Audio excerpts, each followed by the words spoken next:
How's it, guys? Thank you for our afternoon session here. We're going live with a little impromptu live session. We're looking at function switches and control section that we spoke about last week. Again, as you can see, I'm on the SXL32. I've got a couple of cameras set up so you can see what I'm going to be looking at today. Overhead camera just on this middle MLM master live module. We will show you the function switches along with the transport switches.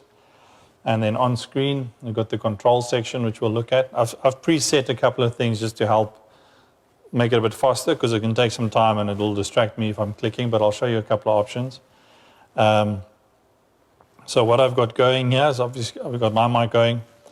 I've got the Pro Tools session over there, which you can also see in a small screen. Johan over there helping us out again. So one of the first things I set up, just to talk you through it quickly, on the function switches, which is on the middle of the MLM here, you can see the blue buttons. If I'm on the home screen, it's my mute groups. And then when I go to function switches, which is that blue tab over there, open that up and I've got pages of function switches all the way through to 128. Now, I don't know if you can, it's a bit small here, but you get the idea. So the 128 function switches, which are all accessible here.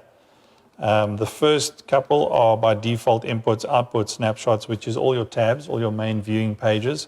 So when I press inputs, you can see on the screen over here, outputs, snapshots, plugins, options, control window, my overview window, filing window, patch bay window. So if I go to my control window, so those are all on your presets. And then I've also got on the bottom of the MLM here, I've got a little bit 5 switches, which are F1 through 5, and there's a transport button. When I press that, this is now my forward and rewind, stop, start, and record of Pro Tools, which is connected via the AVB and Avid Control within Pro Tools, which we'll look at. We'll look at that setup in another video. For now, I can either start Pro Tools here. I've got a session that's actually linked up there. If I press play, you'll hear it, which I'll do just now. I can play and stop, and I've got it all on a VCA here. So if I do this, and I press play, and I bring that up,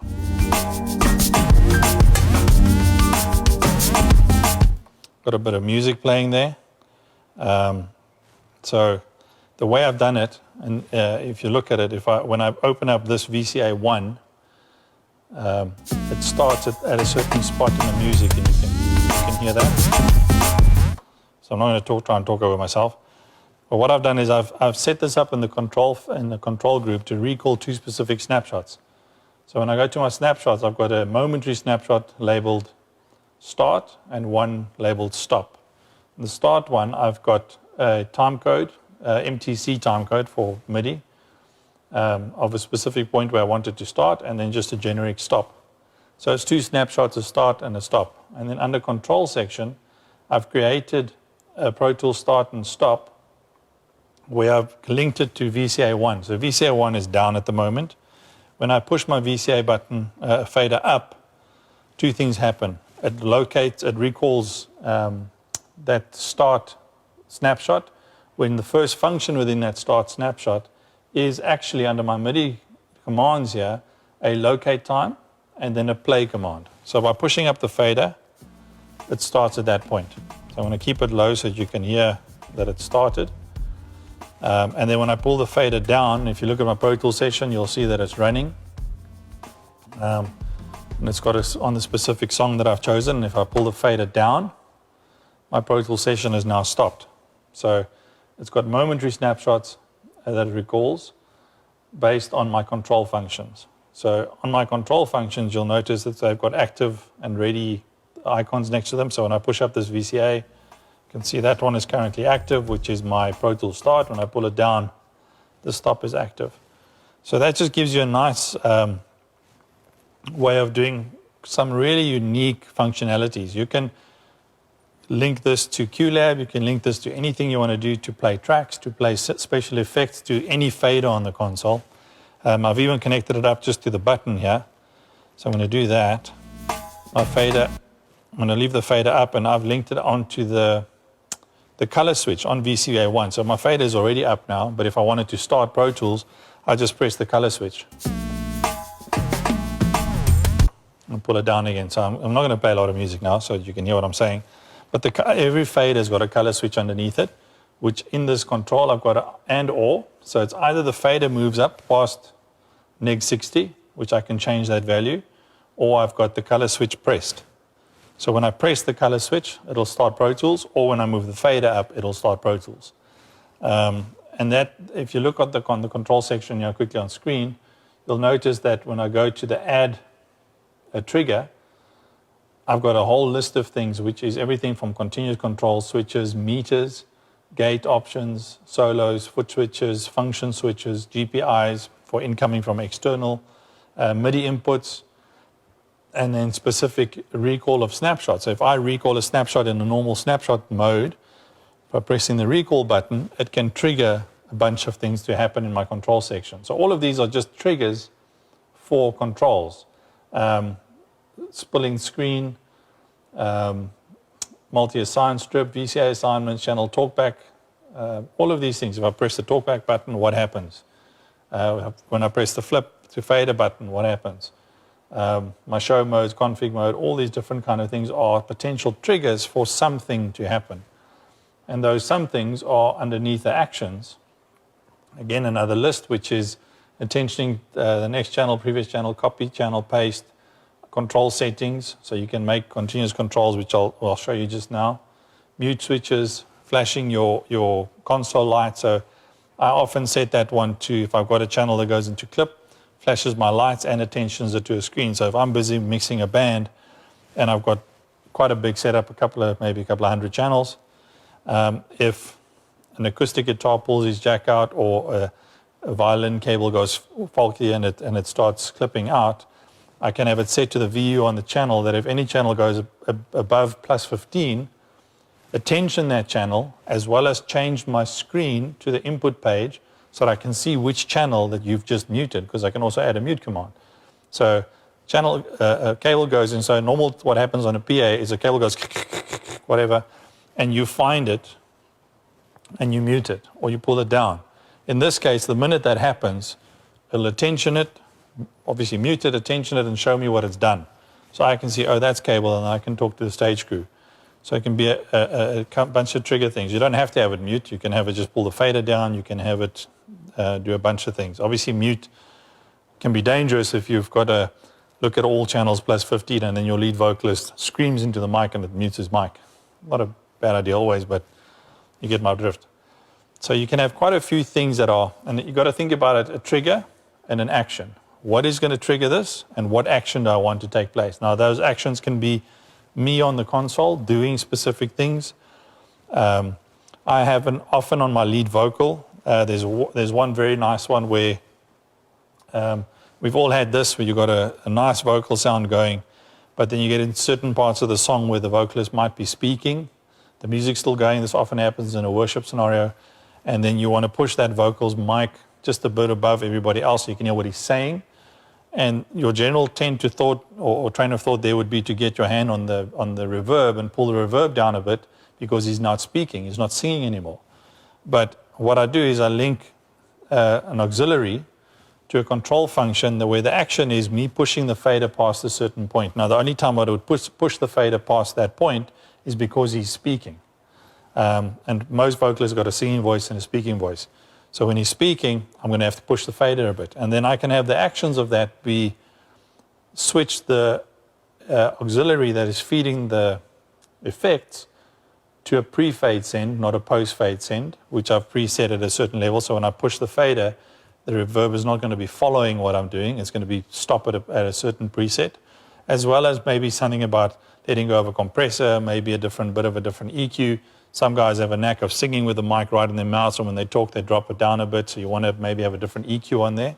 All of those things can be an action of you just pushing the fader up.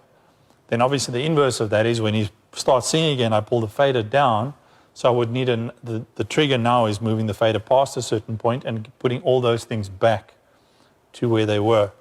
And then under your control, so I've made one here just to give you an idea of what I'm talking about And it's quite a, what you would call a strong example.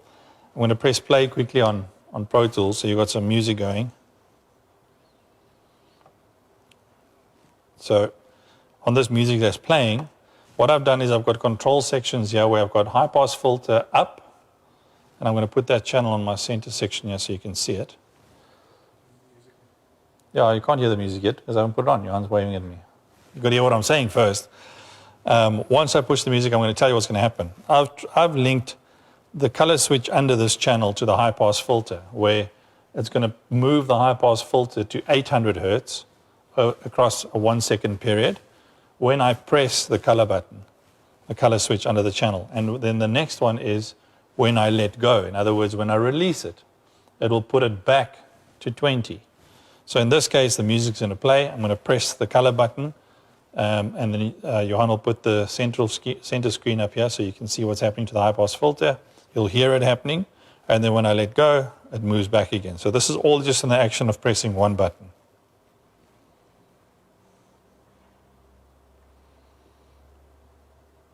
You hear the music?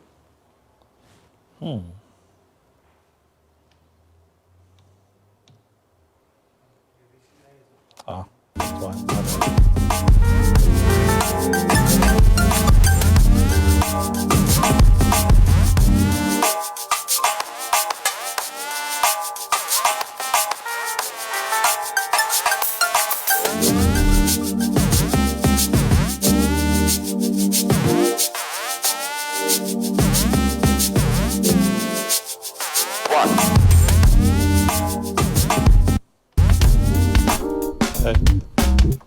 That can be quite a nifty DJ tool, just getting your high pass filter up and down.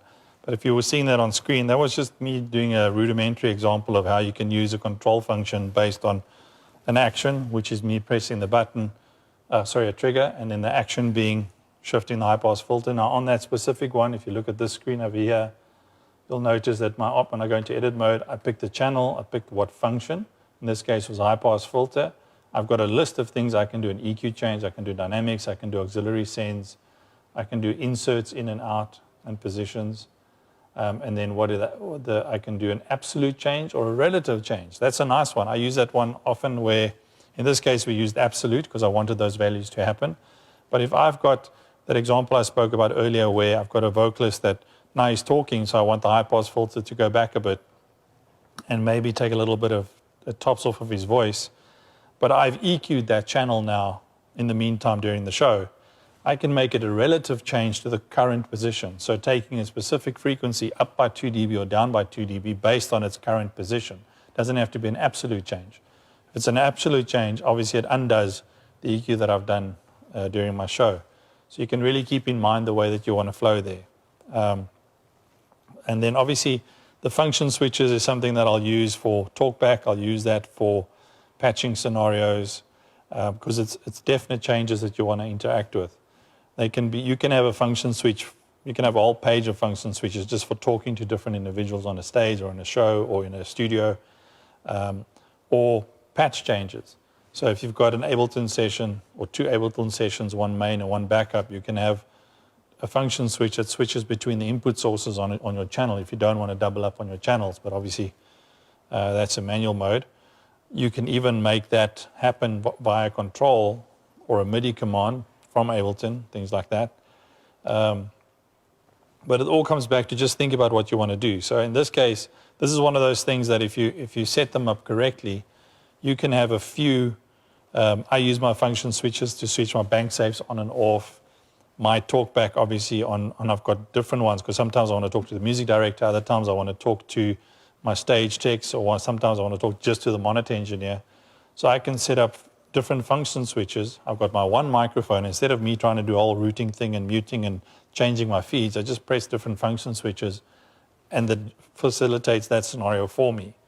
As well as with the control switches, I use my control switches or my snapshots, for example. I set up a control to look at the VU value on the click track channel and then assign that to my tap tempo, which means when the MD starts Ableton and the click track starts, my whole system syncs tap tempo to the song currently playing. I don't have to wait for the song to start, then go to my tap tempo and manually tap it in. It syncs automatically to the click track. In other words, if you've got a song that starts with a double time, then goes to half time, your click will follow that if you want. The only downfall there is some people also put voice cues on the click lines or talk down the click lines, then that can be interesting. So in the cases where I've done that, I've just spoken to the operator and I say, just assign me the click separately on a separate output, even if it just comes for me, so I can use that to sync my tap tempo. In the live broadcast environment, often you start with a vocal off tap and you've got an effect going. You don't have time to wait and feel the song and tap it. So the minute that pre-click starts, which no one hears, my tap tempo is already in sync. And I can just start using my effects in that sense. So that it gets very interesting. And obviously, the more you get to know the system, the more you get to know the console, the more you get to utilize all these different functionalities. Your function switches are labeled. The minute you associate a function switch with a control, it actually labels it on the screen here, so you don't have to try and remember. So if I go now and I say I want a new function switch, and I'm going to call that talkback. Okay, and I associate that with function switch, let's call it 12, because that's on this main window. I'm going to call it 12. The minute I do that, 12 is now labeled talkback, if you can see that. So whatever the label is. So the minute I associate a control with a function switch, the function switch takes the label of your event. So you can remember what you've got there. Similar to the layouts where you can pre-label your layouts. I think that's about it for now. The rest is just when you get an opportunity to play with this. Just a note that if you go to the Avid website, you can download, and we'll put it in the link just now, you can download the standalone software for this, for the Avid S6L, and you can play with quite a few of these things by yourself. Obviously, there's no audio pass, but you can go through control, you can go through all the different setup options and get to know the console a bit better. Those of you that want to get in, kind of see this thing a little bit more up close in the Joburg, Randburg area, just give me a shout. You're welcome. This is at the moment up all the time with something playing on it, either for us doing videos or just for guys to spend some time on the console. So I hope you guys enjoyed that. If there's any other questions, pop them through in the chat, and then we'll speak to you later. I don't know if any questions came through now. Looking at your hand. Someone likes someone monitors. Yeah, I'm in the warehouse today because our music room's being switched around a bit. Thank you, Brendan, for keeping it semi-tidy. Can't give him too much props and he slacks off. But yeah, I'll see you guys again. Thank you for that.